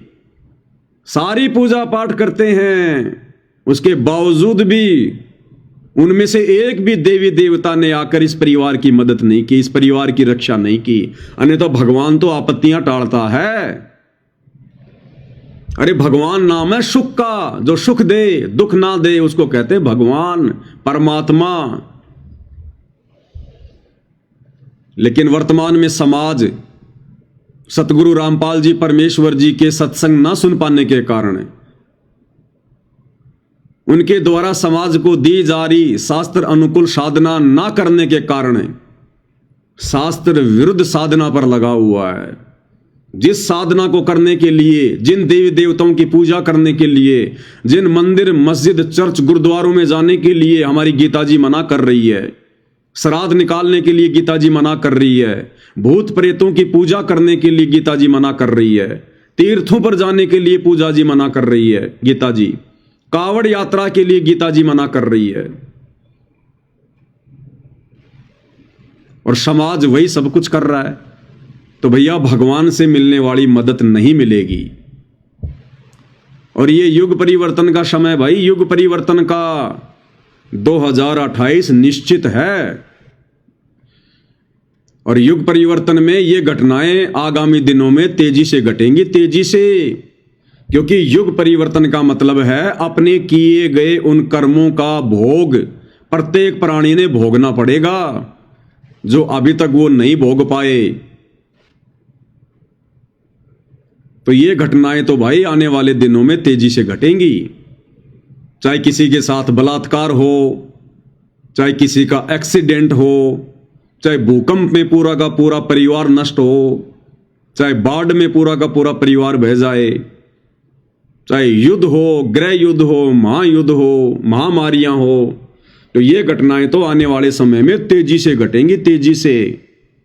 और तुम्हारे मंदिर जाने से, मस्जिद में जाने से, चर्च में, गुरुद्वारे में जाने से, व्रत करने से, तीर्थ करने से, कावड़ लाने से 1% भी मदद नहीं होगी, 1% भी। क्योंकि पूरा का पूरा समाज काल की गोद में बैठा हुआ है, शास्त्रों के विरुद्ध साधना कर रहा है। और ये बहन यदि सतगुरु रामपाल जी की शरण में होती, जो भक्ति साधना हम भाई बहन कर रहे हैं सतगुरु रामपाल जी से उपदेश लेकर, शास्त्र अनुकूल साधना, यानी जो भक्ति करने का आदेश हमारे धर्म ग्रंथ हमें देते हैं, यदि ये बहन वो भक्ति कर रही होती, और उस भक्ति को करवाने वाले पूरे विश्व में केवल सतगुरु रामपाल जी हैं और दूसरा कोई नहीं है, और यदि मर्यादाओं में रहकर जो नियम, जो मर्यादा परमेश्वर रामपाल जी बताते हैं, उन मर्यादाओं में रहकर यदि ये बहन आज भक्ति कर रही होती, आज इस बहन का वो संस्कार जो इसके भाग्य में लिखा हुआ था, परमात्मा उसको टाल देते। परमात्मा कहते हैं 100 छल छिद्र मैं करूं जन अपने के काज, यानी अपने भगत के लिए मैं कुछ भी हेरा फेरी कर सकता हूं, कुछ भी। हिरणाकुश उदर विदारिया नरसिंह ज्यों धर ल्यूं साज, जैसे अपने भगत प्रहलाद को बचाने के लिए कबीर परमेश्वर रामपाल जी खंबे से प्रकट हो गए, नरसिंह रूप धारण कर लिया। तो कुछ भी करता ये परमात्मा, अगर ये मनीषा बहन परमेश्वर रामपाल जी की शास्त्र अनुकूल सत भक्ति उनकी शरण में आकर उनको अपना गुरु धारण करके कर रही होती तो। कुछ भी कर देता। भगवान उसी को कहते हैं जो संस्कारों को चेंज कर दे, जो संस्कारों को काट दे, पाप कर्मों को काट दे, शुभ कर्मों को बढ़ावा दे दे, अपनी आत्मा पर आने वाली आपदाओं को टाल दे। जैसे हवा चलने से बादल भाग जाते हैं, ऐसे सतगुरु की मर्यादित भक्ति करने से हमारी आपत्तियां भाग जाती हैं। कुछ भी करता सतगुरु, क्या पता उस दिन इस घटना को टालने के लिए सतगुरु इस बहन में प्रेरणा कर देता, ये उस दिन स्कूल ही नहीं जाती। क्या पता परमेश्वर उन लड़कों के अंदर कोई प्रेरणा कर देता जिन्होंने बलात्कार किया है, उनमें परमात्मा को दया भर देता। परमेश्वर उनकी बुद्धि चेंज कर देते, उनकी सोच को चेंज कर देते। क्या पता जिस समय यह घटना घटित होनी थी उस समय मनीषा का कोई रिश्तेदार कोई गाड़ी लेके आ रहा होता, परमात्मा भेज देता और बोलते चलो भाई, अच्छा हुआ तुम रास्ते में मिल गई, चलो अपने घर पर। परमात्मा 100 कारण बना देता, 100 कारण। लेकिन ये देवी देवताओं की आधी अधूरी भक्ति से, इन गांव गांव नगर नगर में बैठे इन नकली बाबाओं की संगति से, इनकी शरण से, इनकी भक्ति से कोई लाभ किसी प्रकार का नहीं हो सकता। कोई भी हमारे पूर्व जन्मों का संस्कार नहीं कट सकता। जैसा भाग्य में लिखा है वो भोगना ही पड़ेगा। और जब हम सतगुरु की शरण में आ जाते हैं, फिर परमात्मा कहते हैं, फिर परमेश्वर की वाणी है कि माशा घटे ना तिल बदे, विधाता लिखे जो लेख। विधाता यानी सतगुरु की शरण में जो व्यक्ति नहीं होता है और जब उसको मनुष्य शरीर प्राप्त होता है तो उसका एक भाग्य बना के धर्मराज के द्वारा भेजा जाता है। जैसे हम कहते हैं ना कि भाई मेरी किस्मत में क्या लिखा है, मां के पेट में मेरी किस्मत लिखी गई, उसको कहते हैं भाग्य। तो वो लिखा जा चुका होता है, इसके साथ क्या होगा क्या नहीं होगा, क्या अच्छा होगा क्या बुरा होगा, वो सबकी किस्मत में लिखा होता है। तो कहते हैं जब तक हमारे को पूर्ण सतगुरु नहीं मिलता, उसकी शास्त्र अनुकूल साधना नहीं मिलती है, उस समय तक वही हमारे साथ में होगा जो हमारे भाग्य में लिखा हुआ है। उसमें माशा घटे यानी जरा सा भी उसमें रत्ती भर भी घट नहीं सकता। माशा घटे ना तिल बदे, तिल यानी तिल का दाना जो आता है, तिल जिसका तेल निकाला जाता है, तिल कहते हैं इतना भी संस्कार आपका ना घट सकता ना बढ़ाया जा सकता। चाहे आप कितनी देवी देवताओं की पूजा कर लो, कितने मंदिर में जाओ, कितने कावड़ लेके आओ, जब तक आप सच्चे सतगुरु की शरण में नहीं आओगे, आपके भाग्य में जो लिखा है उसमें मासा घटे ना तिल बदे, विधाता लिखे जो लेख। लेकिन साचा सतगुरु मेट कर ऊपर मारे मेख। लेकिन जब हम सच्चे सतगुरु की शरण में आ जाते हैं तो सतगुरु हमारे भाग्य में लिखे हुए उन कुकर्मों को काट देता है, मिटा देता है, और सतगुरु अपनी तरफ से शुभ कर्म उसमें लिख देता है, जोड़ देता है और ऊपर मेख मार देता है, ठप्पा लगा देता, अपनी मोहर लगा देता है। तो भाई और बहनों, जब तक ये समाज सतगुरु रामपाल जी परमेश्वर जी के सत्संग नहीं सुनेगा, उनके प्रवचन नहीं सुनेगा, उनकी संगति नहीं करेगा और शास्त्रों के अनुसार सत भक्ति नहीं करेगा, तब तक भाई ये इसी प्रकार से दुखी रहेगा, मरता रहेगा। ये कुक्रम, ये घटनाएं इसी प्रकार से तेजी से घटेंगी, तेजी से। पुलिस प्रशासन कुछ नहीं कर सकता। अरे सरकार या प्रशासन किसी का भाग्य चेंज नहीं कर सकते, किसी के कर्मों में फेरबदल नहीं कर सकते। जब श्री रामचंद्र जी अर्थात श्री विष्णु जी अपने खुद के उन कर्मों में फेरबदल नहीं कर सके, त्रेता में बाली मारा धोखे से, द्वापर में धोखे से पैर में जहरीला तीर खाना पड़ा। जब भाग्य में लिखे हुए संस्कार को, घटनाओं को हमारे भगवान नहीं काट सकते, तो पुलिस प्रशासन कैसे काट देगा, सरकार कैसे काट देंगी? ये तो संत काटेगा, पूर्ण संत, पूर्ण परमात्मा, सतगुरु। और सतगुरु से यदि हम लोग पीठ मोड़ के बैठे रहेंगे तो भाई इसी प्रकार से दुखी रहेंगे, इसी प्रकार से। इसलिए सभी भाई बहनों से निवेदन है, प्रार्थना है, अगर आने वाले युग परिवर्तन के समय में, जो कि शुरू हो चुका है, 2028 लास्ट है, ये 4 साल पूरे विश्व के बहुत भयंकर तरीके से गुजरेंगे। अब शांति नाम की आगे कोई चीज नहीं होगी। अगर उस युग परिवर्तन के दौरान यदि भाई और बहनों अपनी और अपने परिवार की सुरक्षा चाहते हैं तो सतगुरु रामपाल जी परमेश्वर जी के प्रवचन सुनना शुरू कर दो। परमेश्वर फिर कुछ भी करेगा, ऐसी घटनाओं को अंजाम नहीं होने देगा। जैसे 12 अगस्त 2025 को मुझ पवन दास की हिसार कोर्ट में पेशी थी, वीडियो अभी आपने देखा, एक बार फिर से आपको दिखाते हैं। ये 12 अगस्त 2025 की घटना है। मुझ पवन दास पर काल प्रेरित सतलोक आश्रम मैनेजमेंट हरियाणा वालों ने परमेश्वर रामपाल जी को मानुष समझकर एक झूठा मुकदमा लगवाया हुआ है। मैं पवन दास और जयपुर से 2 भाई, ये जो आ रहे हैं वीडियो में, मुकेश दास और मनोज दास, हम हिसार की तारीख पर गए हुए थे और सतलोक आश्रम वालों ने मुझे मारने की, मेरा मर्डर करने की उस दिन पूरी प्लानिंग कर रखी थी। ये लोग देखो हो गए इकट्ठा, लेकिन परमेश्वर ने मुझे बचाया। अभी एक जो गाड़ी जाएगी इधर से, ये गई ये वाली गाड़ी, परमेश्वर ने 100 छल छिद्र किया मुझे बचाने के लिए। इन गुंडों से, इन दरिंदों से, इन बदमाशों से, जो भगत के वेश में भेड़िए बनकर घूम रहे हैं, ये सतलोक आश्रम वाले, इन दरिंदों से परमेश्वर ने मुझे बचाया। 100 छल छिद्र किया परमात्मा ने,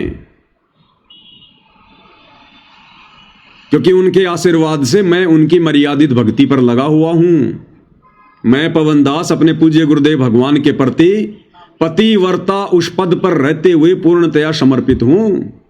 मेरे शौपन में भी कोई अन्य देवी देवता आन उपासना नहीं है। मैं शौपन में भी उनकी मर्यादा तोड़ने का विचार नहीं करता, जहां तक मेरी पार बसाती है। तो परमेश्वर ने उस दिन अपने आत्मा के लिए 100 छल छिद्र किया। ये तो मारने के लिए जमा हो रहे थे सारे के सारे गुंडे, गाड़ियां लेकर आए थे, उनमें हथियार लेके आए थे। इनकी तो ये प्लानिंग थी कि आज इसका समाप्त करना, आज इसको।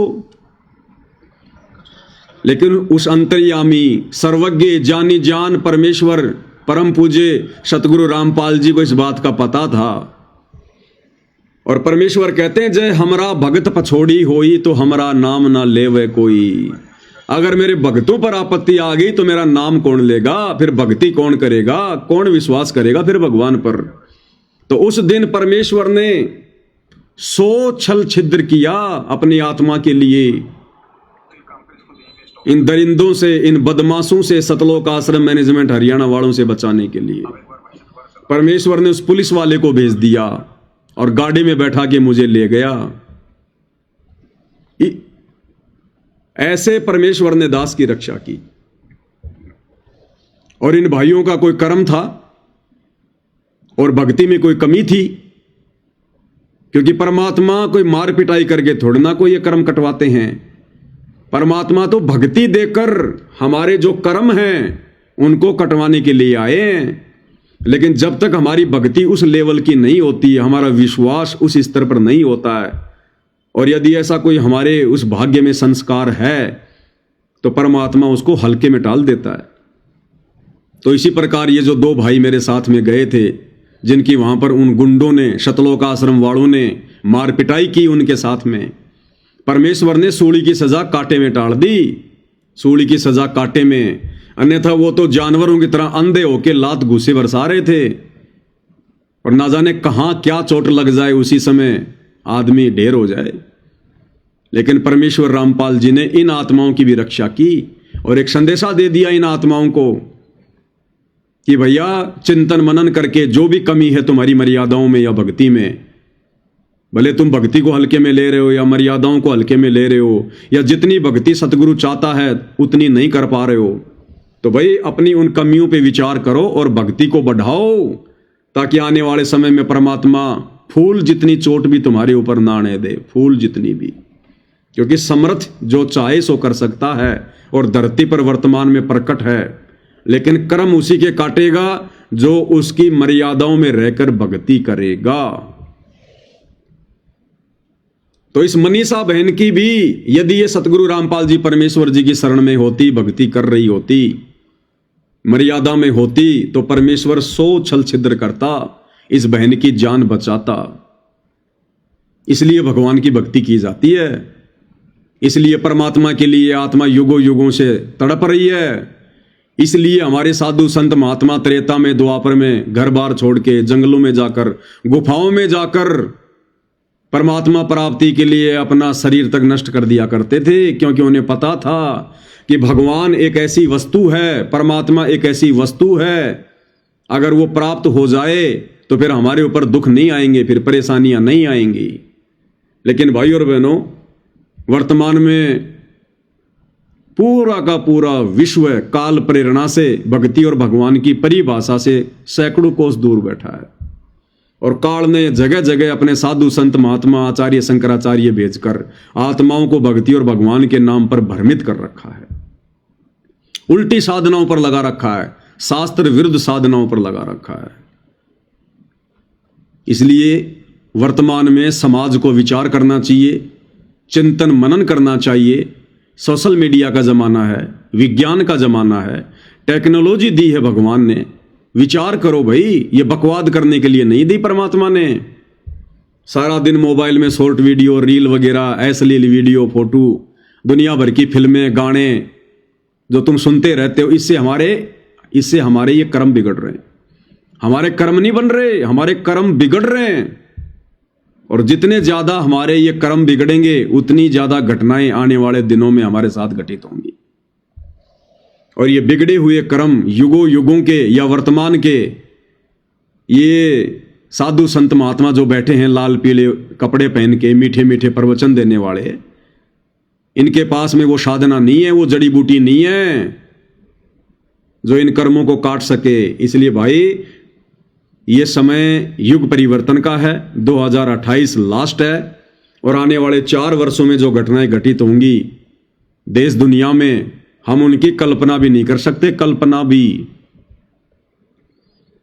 अगर अपना बचाव चाहते हो तो सर्वप्रथम सतगुरु रामपाल जी के प्रवचन सुनना शुरू कर दो। ये मोबाइल परमात्मा ने दिए हैं, किसी जीव की खोज नहीं है, किसी इंसान की बुद्धि का कमाल नहीं है।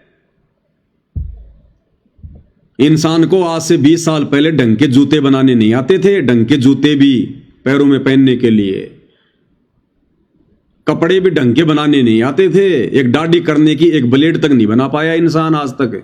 सतयुग से लेकर लाखों साल बीत गए,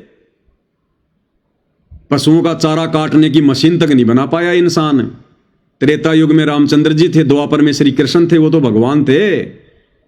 गर्मी से बचने के लिए एक पंखा भी नहीं बना पाए, मनोरंजन के लिए एक रेडियो भी नहीं बना पाए, घोड़े जोड़ जोड़ के चला करते थे, ढंग की रोड भी नहीं बना पाए। आज का इंसान क्या राम और श्री कृष्ण से ज्यादा बुद्धिमान है क्या, जो इंसान ने बना लिया होगा? ये परमात्मा ने बुद्धि दी है, परमेश्वर ने भक्ति करवाने के लिए। और दुनिया ये टीवी, रेडियो, मोबाइल, कंप्यूटर के माध्यम से बकवाद कर रही है। तो भाई, ये कर्म बिगड़ रहे हैं।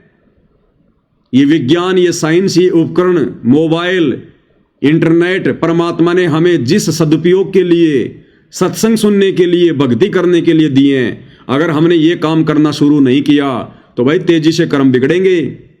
और आने वाले समय में ऐसी घटनाएं आपको जगह जगह देखने को मिलेंगी, जगह जगह, इससे भी बड़ी बड़ी घटनाएं। रातों रात भूकंप आएगा, पूरा का पूरा गांव तबाह हो जाएगा। यहां तो खाली एक औरत के साथ में बलात्कार हुआ है, यानी उसकी हत्या हुई है। और जब भूकंप आता है, जैसे अभी तुर्की में आया थोड़े दिन पहले, थाईलैंड में आया थोड़े दिन पहले, नगर का नगर तबाह हो गया, लाखों की संख्या में लोग दबकर मर गए।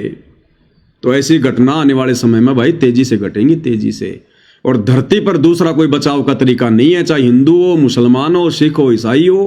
कितने पापड़ बेल लेना, कितने मंदिर, मस्जिद, चर्च, गुरुद्वारों में जा जाके अरदास कर लेना।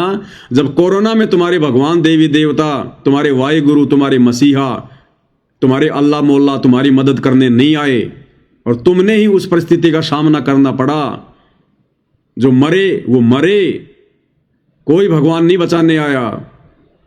तो आने वाला समय तो उससे भी कई गुना ज्यादा विनाशकारी है। तो भाई और बहनों, आप किसकी उम्मीद में बैठे हो? और जो हर संभव हमारी मदद करने के लिए तैयार है, उसका हम नाम भी नहीं ले रहे, उससे हम पीठ किए बैठे हैं अपने परवरदिगार से। तो भाई, वो हिंदुओं का भगवान, मुसलमानों का अल्लाह, सिखों का वाहिगुरु, ईसाइयों का मसीहा आज धरती पर परमेश्वर रामपाल जी के रूप में सहशरीर प्रकट है। इंसानों को समझाने के लिए भगवान सिर पर सींग लगा के नहीं आएगा, इंसानी बन के आएगा और गुरु रूप में आता है परमात्मा।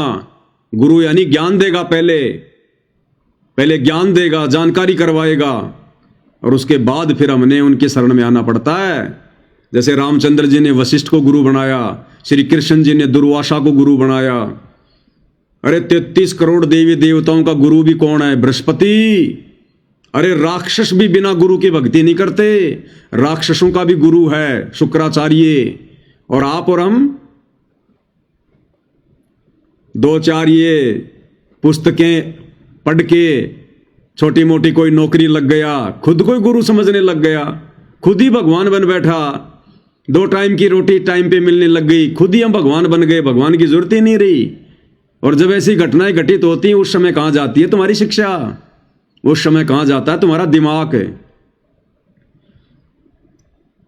अरे आपने बहुत पढ़ाई पढ़ ली, आप जो मतलब कि जज बन के बैठ गए, आप जज की पत्नी है, आप भी जज हैं, और आपने अपने बच्चे को स्कूल के लिए तैयार कर दिया कि पहले बच्चे को तैयार कर दूंगी, साथ में उसका टिफिन बांध दिया और बच्चे को आपने स्कूल में बैठा दिया, आपने स्कूल की बस में बैठा दिया, और आप चली गई अपने जज की उस कुर्सी पर बैठने के लिए, लोगों का न्याय करने के लिए। बच्चे को आपने स्कूल भेज दिया। अब रास्ते में यदि उस बस का एक्सीडेंट होना है, आप भले दुनिया का न्याय करते हैं, जज हैं, आप अपने बच्चे का न्याय नहीं कर सकते, आप नहीं बचा सकते उस घटना से अपने बच्चे को। कहते हैं ना कि मौत और जीवन जज के हाथ में होता है। कुछ नहीं होता है। जब उस जज का एक्सीडेंट होता है, तब क्यों नहीं अपना जीवन बचा पाता? तो जहां पर माता पिता भी कुछ नहीं कर सकते, जहां पर राजा भी कुछ नहीं कर सकता, वहां पर परमात्मा का काम होता है, परमात्मा का। इसलिए भगवान की आवश्यकता होती है, इसलिए दुनिया भगवान के लिए दौड़ रही है। लेकिन काल ने जगह जगह ये नकली साधु संत महात्मा बैठा दिए, उल्टा ज्ञान प्रचार करने वाले। सच्चे संत तक तो ये पहुंचने नहीं देते। और भाई, ये बड़े भाग्य से मिलता है, ये परम संत, पूर्ण संत, ये परमात्मा, इनकी भक्ति, परमेश्वर रामपाल जी की शत भक्ति, बड़े भाग्य से। सकल पदार्थ है जग माही, और भाग बिना नर पावत नाही। तो अगर ये बहन मनीषा परमेश्वर रामपाल जी के शरण में होती, आज इसका बाल भी बाका नहीं होता, बाल भी बाका। इसलिए भाई बहनों से प्रार्थना है, भक्ति पे लग जाओ, नहीं तो ये दुर्गति सबके दरवाजे पर तैयार खड़ी है, तैयार। किसी से उम्मीद मत करना फिर, जैसे तुम्हारे कर्म है जन्म जन्मांतरों के। तुम्हें तो अपना वर्तमान दिखाई दे रहा है कि वर्तमान में तो भाई मैं ना बीड़ी पीता, ना दारू पीता, मैंने ऐसा कोई काम भी नहीं किया, ना मैं किसी का दिल दुखाता, नेक नीति ईमानदारी से अपना धंधा कर रहा हूं, मेरे साथ में क्यों गलत होगा? अरे वो तीनों सेनाओं का अध्यक्ष विपिन रावत, वो कौन सी चोरी करता था? उसने किसका बलात्कार किया था? वो कौन सा मर्डर करता था? उसने क्या झूठ बोला था? वो भी तो भक्ति करता था, मंदिर में जाता था, नेक नीति ईमानदारी से अपनी कमाई पे अपना परिवार पाल रहा था। फिर हेलीकॉप्टर में आंध्र प्रदेश के जंगलों में ऐसी जगह पर दुर्घटना क्यों हुई? पानी पानी करता हुआ मर गया, उसको पानी भी नसीब नहीं हुआ। हम केवल अपने वर्तमान के इन कर्मों को देख रहे हैं। हमारे तो अनंत करोड़ जन्म हो चुके हैं मनुष्य के, और ना जाने कौन कौन से जन्मों में हमने क्या किया, हमने ये जो है ये कुकर्म किए हैं। कभी हमने बलात्कार किए हैं, कभी चोरियां की हैं, कभी हम डकैत भी रहे हैं, हमने लोगों को दिन दहाड़े मारा है, लूटा है। राजनेता बनकर हमने अपनी कुर्सी के लिए ना जाने कितने लोग आपस में लड़ा दिए, झगड़ा दिए, हिंदू मुसलमान हमने करवा दिया आज से पहले। तो ये अनंत जन्मों के कुकर्म है भाई और बहनों। अब समय आ गया इनको भोगने का। अब ये युग परिवर्तन का दौर चल रहा है। अब सतगुरु रामपाल जी परमेश्वर जी की शरण में आए बिना ये कर्म नहीं कर सकते, चाहे कोई कितना शाना बन ले। इसलिए प्रार्थना कर रहे हैं कि भाई और बहनों भक्ति कर लो, भक्ति बहुत जरूरी है। और इसी युग परिवर्तन के संदर्भ में आजकल जो दुनिया भर के भविष्यवक्ता भविष्यवाणियां कर रहे हैं, यूट्यूब पर अपने वीडियो अपलोड कर रहे हैं, उस कल की भगवान के विषय में बता रहे हैं, युग परिवर्तन के विषय में बता रहे हैं। एक छोटा सा वीडियो आपको दिखाते हैं भाई और बहनों। ऐसे ही एक व्यक्ति है जो वीडियो बनाता है और क्या कुछ ये संकेत दे रहा है। हालांकि ये क्या कह रहा है क्या नहीं कह रहा है, लेकिन ये जो बातें कह रहा है वो बिल्कुल सत्य हैं। आने वाले समय में युग परिवर्तन के दौरान ऐसा ही होना है। 2026-2027 महाविनाशक नानी याद आ जाएगी दुनिया को, और उस समय कौन बचाएगा? सुन लो, इस भाई के मुंह से सुन लो।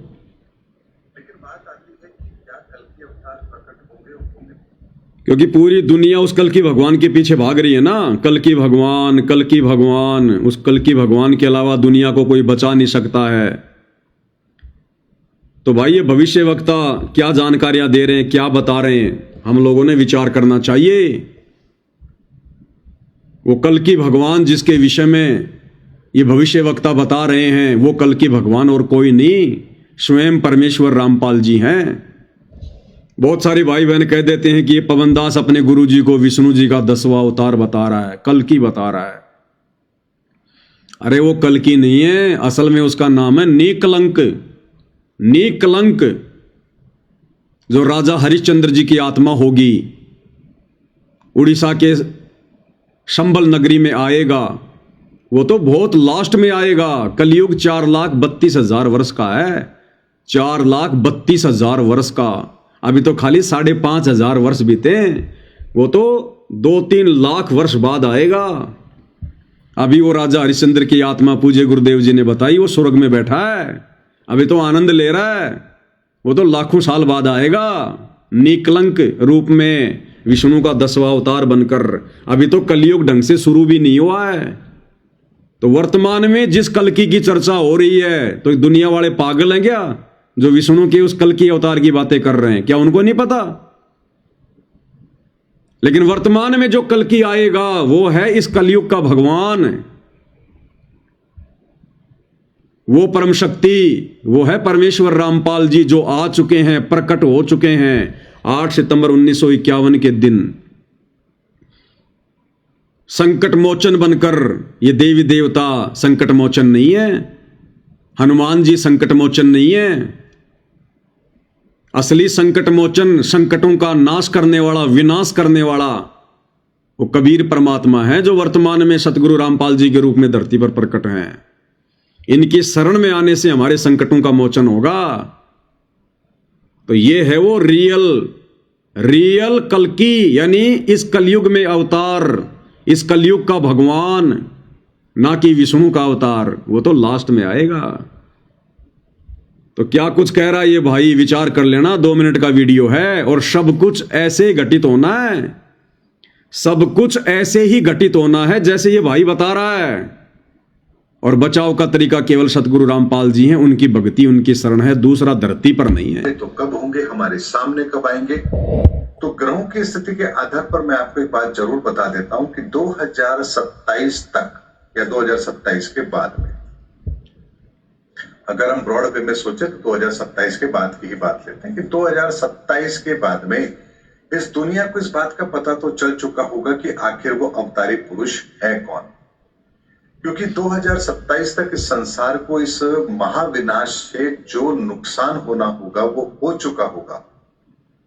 दुनिया अपने नुकसान को देख चुकी होगी, जनसंख्या में जो कमी आनी होगी वो आ चुकी होगी, महायुद्ध जो होना होगा वो हो चुका होगा, मानवता को जो नुकसान होना है वो हो चुका होगा, और ये धरती अब उस नुकसान की भरपाई के लिए अपने आप को तैयार कर रही होगी। ये दृश्य होगा 2027 का।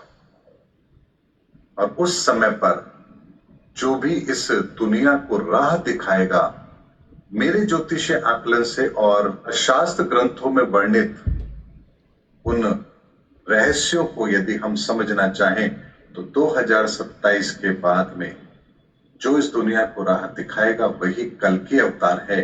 क्योंकि उसके पश्चात ये दुनिया एक नई विचारधारा को फॉलो करेगी। वो विचारधारा कैसी होगी, उसके बाद दुनिया कैसे चलेगी, लोकतंत्र होगा या कुछ और होगा, ये समय बताएगा।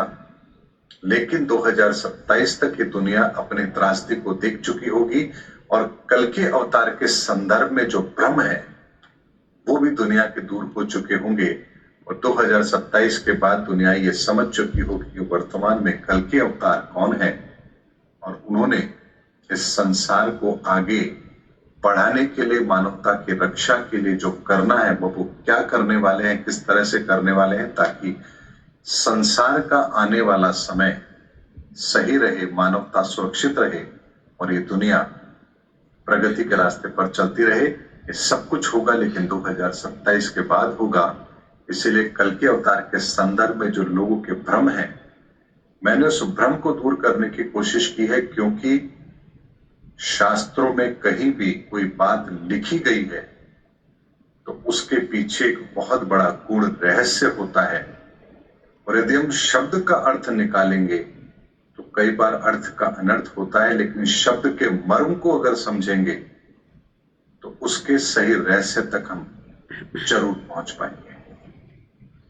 तो भाई और बहनों, 2026 और 2027 ये दुनिया के लिए सबसे बड़े विनाशकारी वर्ष हैं। जो भी कुछ होना होगा वो इन 2 वर्षों में हो लेगा और उसके बाद जो इस दुनिया को एक नई राह दिखाएगा, नया रास्ता दिखाएगा, वही होगा कल की भगवान। और वो रास्ता दिखाने वाला कोई और नहीं होगा। वो रास्ता तो सन 1994 से परमेश्वर रामपाल जी दिखा रहे हैं, लेकिन अभी दुनिया का भाग फूटा पड़ा है, दुनिया की किस्मत फूटी पड़ी है। शकल पदार्थ है जगमाही, भाग बिना नर पावत नाही। इसलिए उस परम संत को दुनिया पहचान नहीं रही है। उनके विषय में उल्टा बोलकर, झूठा बोलकर, गंदा गंदा बोलकर और ज्यादा दुखी होने के लिए अपने कर्म बिगाड़ रही है। तो 2027 के बाद जो दुनिया को राह दिखाएगा वही होगा कल की भगवान। और वो एकमात्र राह दिखाने वाला महापुरुष परमेश्वर रामपाल जी हैं, इसके अलावा कोई नहीं है। और जो समय रहते हैं उनकी शरण में आ जाएंगे, उनके प्रवचन आज से ही सुनना शुरू कर देंगे यूट्यूब पर जेब से मोबाइल निकाल कर। और अगर उनके शरण में आ जाएंगे, उनकी भक्ति पर लग जाएंगे, तो तुम्हारे भाग्य में अगर मृत्यु भी है तो परमेश्वर उसको बादलों की तरह दूर हटा देंगे। तुम्हारे ऊपर फूल जितनी चोट भी नहीं आने देंगे, फूल जितनी चोट भी। ये परमात्मा है, सारी सृष्टि का मालिक है, लेकिन कार्य करेगा भाई और बहनों अपने भक्ति विधान के अनुसार। किसी के रोने धोने से, चिल्लाने से नहीं। ये भावुकता में भावुक नहीं होता। ये भगवान जोश में होश नहीं खोता हम इंसानों की तरह। ये अपने विधान का पक्का है, अपने नियमों का पक्का है। तो 2028 लास्ट युग परिवर्तन का समय ज्ञान गंगा पुस्तक में पूज्य गुरुदेव भगवान ने साफ साफ लिखा हुआ है। नास्त्रदमस की भविष्यवाणी में पढ़ लेना, अगर नहीं पढ़ा तो। अगर भक्तों की भी आंखें बंद हों तो खोल लेना भाई, नास्त्रदमस की भविष्यवाणी में पढ़ लेना। सन 1905 से लेकर 2028 गुरुदेव ने महापरिवर्तन का समय लिखा हुआ है। और आ गया वो समय, अब मुट्ठी भर भी समय नहीं है। मुट्ठी भर यानी मुट्ठी में 5 उंगलियां होती हैं, 5 साल भी नहीं है पूरी। ये 2025 आधी से ज्यादा चली गई है। 26 और 27, 28 में तो फिर परमात्मा का सतयुग का सवेरा होगा, सतयुग का सवेरा। यानी जितनी आत्माएं उस युग परिवर्तन के दौरान सुरक्षित रह पाएंगी, जो बच पाएंगी, उन आत्माओं को फिर परमात्मा शत भक्ति देने के लिए सतयुग में प्रवेश करवाएगा। फिर दोबारा से समाज का नवीनीकरण होगा, दोबारा से समाज का सुधार होगा। जितनी भी जो ये दुष्ट आत्माएं होंगी, पाप आत्माएं होंगी, नास्तिक व्यक्ति होंगे, अधर्मी व्यक्ति होंगे, जिन्होंने इन 2 वर्षों में 26 और 27 में शराब पीना नहीं छोड़ा, नशा करना नहीं छोड़ा, मांस खाना नहीं छोड़ा, चोरी जारी डकैती ठगी भ्रष्टाचार करना नहीं छोड़ा, रिश्वत लेनी नहीं छोड़ी, बलात्कार करने नहीं छोड़े, उनके बक्कल उतरेंगे, बक्कल। ये प्रकृति किसी को नहीं छोड़ेगी। वो ऐसे जाएंगे जैसे गधे के सिर से सींग जाते हैं, क्योंकि 2028 के बाद सतयुग में केवल परमात्मा की विशेष धार्मिक और पुण्यकर्मी और आस्तिक आत्माएं ही प्रवेश करेंगी। इसलिए इन विषय विकारों से, नशे से, मांसाहार से, चोरी, जारी, ठगी, रिश्वतखोरी, मिलावट, काला बाजारी, भ्रष्टाखोरी जितना जल्दी दूर हो जाएं उतना ही हमारा फायदा है। नहीं तो खुद तो डूबेंगे सो डूबेंगे, अपने परिवार को भी लेकर डूबेंगे। परिवार को भी, जिस परिवार को पालने पोषने के लिए आज हम ये चोरी, जारी, ठगी, रिश्वत, भ्रष्टाचार कर रहे हैं। हम युग परिवर्तन के दौर से गुजर रहे हैं। ये सामान्य दौर नहीं है, सामान्य समय नहीं है। सरकारों ने जितनी शक्तियां करनी थी कर रखी हैं, जितने कड़े कड़े नियम सरकार बना सकती थी बना लिए, लेकिन फिर भी ये कुक्रम नहीं रुक रहे। चोरी, जारी, ठगी नहीं रुक रही। आए दिन नए नए ये तरीके चोरी करने के, लोगों को ठगने के, साइबर ठग, ये बलात्कार करने वाले, झूठ बोलने वाले, रिश्वत लेने वाले, मिलावट करने वाले सारे कर्म कर रहे हैं। तो ये सरकारों की बस की बात नहीं रहेगी। सरकारें खुद फेल हो जाएंगी आने वाले 2-3 वर्षों में। सरकारें खुद फेल हो जाएंगी, अपने हाथ खड़े कर लेंगे। ये लोकतंत्र समाप्त हो जाएगा। वापस वही समय आएगा जैसे राजा राज्य किया करता था। ये सारी की सारी शासन की बागडोर, पूरे विश्व की बागडोर परमेश्वर रामपाल जी के हाथों में आएगी। परमेश्वर रामपाल जी के हाथों में।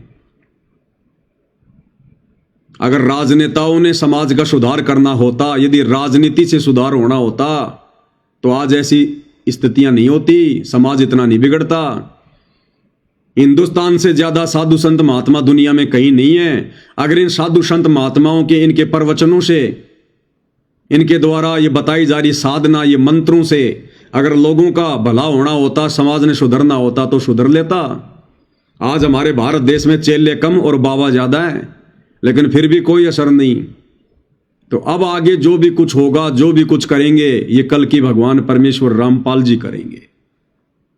इसलिए भाई और बहनों, अपना बचाव चाहते हो, सुधार चाहते हो, सतयुग में प्रवेश करना चाहते हो, तो परमेश्वर रामपाल जी के अति शीघ्र यूट्यूब पर प्रवचन सत्संग सुनना शुरू कर दो। नहीं तो भाई बक्कल उतरेंगे, बक्कल। ये काल और ये दुर्गा, ये किसी को नहीं छोड़ेंगे आने वाले समय में, किसी को नहीं छोड़ेंगे। तो भाई और बहनों, हमारी तो विनती है, केवल प्रार्थना है, केवल समाज को सत संदेशा ही दे सकते हैं। मानना या ना मानना ये भाई अपने अपने भाग्य पर निर्भर करेगा, अपनी अपनी किस्मत पर निर्भर करेगा, क्योंकि ये पूर्ण ब्रह्म परमेश्वर रामपाल जी की सत भक्ति करना हर किसी के भाग्य में नहीं होता। भाई और बहनों, कोई शुभ कर्मी, कोई पुण्य कर्मी, विशेष आत्मा होंगी जो इस परमेश्वर के प्रवचन सुनेंगी। अन्यथा इस काल की आग में इसी प्रकार से दुनिया जलती रहेगी जैसे वर्तमान में जल रही है। सुबह घर से निकल गए राजा बाबू बन के, शाम को घर वापस लौटेंगे नहीं लौटेंगे कोई भरोसा नहीं है। फिर भी आदमी की सुरती 7वें आसमान पर है। पता नहीं क्या क्या वो प्लानिंग करके बैठा है। अगले साल ये होगा, वो होगा, इतना मुनाफा होगा, 25 लाख रुपए हो जाएंगे, 10 लाख रुपए बैंक से लोन लूंगा, बड़ा मकान बनाऊंगा, ये बिजनेस शुरू कर दूंगा, हाईवे पे जमीन बहुत महंगी है वो बेचकर एक ढाबा खोलूंगा, होटल खोलूंगा। ये सोचते सोचते जा रहा है, पीछे से ट्रक वाला टक्कर मार दी, वहीं भाई की चटनी बन गई। तो किस चीज पे फूल रहा है इंसान? किस चीज की प्लानिंग है? किस चीज का घमंड है? ये मिट्टी का पुतला, आग में ये जल जाए, बीमारी से ये मर जाए, पानी में ये गड़ जाए, एक्सीडेंट में ये मर जाए, हार्ट अटैक में ये मर जाए, एक सेकंड का भरोसा नहीं है। घर में बैठे बैठे प्लानिंग कर रहे हैं, ये करूंगा वो करूंगा, ऊपर से पंखा टूट के गिर गया, खोपड़ी में पड़ गया, वहीं भाई फेल हो गया। काहे की प्लानिंग कर रहे हैं भाई? अरे अगर प्लानिंग ही करनी है तो अपने आत्म कल्याण की करो, भक्ति की करो। कि आज मैं सतगुरु रामपाल जी के सत्संग सुनना शुरू करूंगा और बहुत जल्दी मैं उनकी भक्ति ग्रहण करूंगा। 2-4 महीने उनके सत्संग सुनूंगा, तुरंत उनकी भक्ति ग्रहण करूंगा, अपना आत्मा का मैं कल्याण करवाऊंगा। इस गंदे लोक से अपना पीछा छुड़वाना है, ना जाने कब यहाँ मौत आ जाए, ना जाने काल की कर डारे, किस विध ढल जा पाशावे, और जिनाते सिरते मौत खुड़क दी उनानु केड़ा आशावे।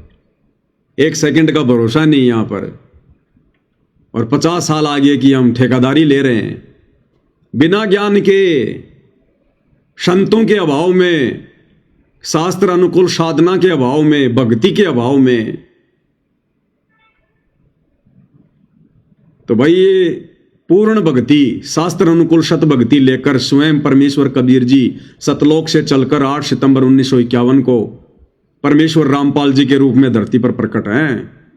अपना आत्म कल्याण चाहते हो तो भाई आज से ही सत्संग सुनना शुरू कर दो, नहीं तो बहुत बुंडी बनेगी, बहुत बुंडी, समझ में नहीं आओगी योग्य हो गया। तो भाई और बहनों, आज के वीडियो में केवल इतना ही। कल परमेश्वर फिर मौका देंगे तो उनकी महिमा में उपस्थित होंगे।